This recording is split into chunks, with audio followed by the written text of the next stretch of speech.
अस्सलाम वालेकुम दोस्तों, मैं तुम्हारा अपना मेज़बान अब्बास सिवाग।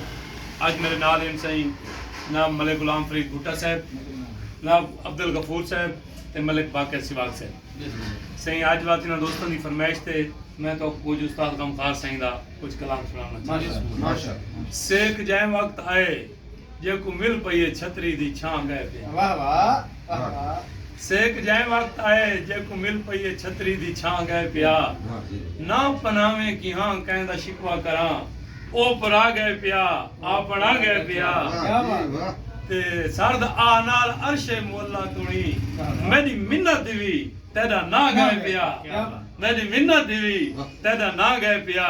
मैं तो जोगिया आज नहीं सभाई टोल वैसा लोग तय कने पुछन किथा गए पिया। उस्ताद साहब ने एक बई जाते आके सही कि नित कर के नियत सफा मंगी कर रद थीवे जडन वला मंगी कर। ते तोड़े पुत्र जवान इन दुश्मन दे शारा सेरे पैन दुआ मंगी कर। वाह। अच्छा एक बई जाते सही ना उस्ताद से बड़ी आंखें कि मैं रो रो मसे रात काली दमे ना गाल को समझने की कोशिश कराए। मैं रो रो मसे रात काली दमे ना तू नप के निमाशा वाला भेज दे। तू नप के निमाशा वाला भेज दे ते मैं ना गिन के निंद्रू जगाए जयकू जयकू तू हूं दो उबास्या वाला भेज दे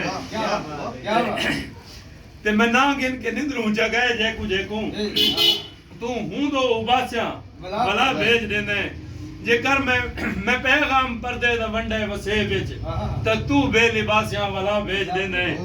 जेकर कहंदा पियो गे कराची कमावण त पुत्रा दो लाशा वाला भेज दे।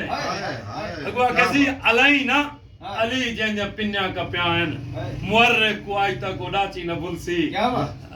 ते ये मां दा पुत्र मर के कराची चु आए ऊ मां को कबर थी कराची न भूलसी। शादो बशीर साहब दी जोड़ा है ईद वाला ओ इनायत। अच्छा जेड़ा वजनी भीड़ है पिया पागल थी के धां देना ते को आवे तरस उम्मीद त नहीं। पिया पागल थी के धां देना ते को आवे तरस उम्मीद त नहीं। एक बार पकाऊं वाल विसरे ना तेरा जिक्र कुरान मजीद त नहीं। तेरे क्यों हाथ पाए कम देनी हाथ देने कोई गुंदरी गुफ्त शरीत त नहीं। क्या बात। आखिरी लाइन जो उस्ताद आके बेवजनी भीड़ बाजारे छे गमखार सभाई कोई ईद त नहीं।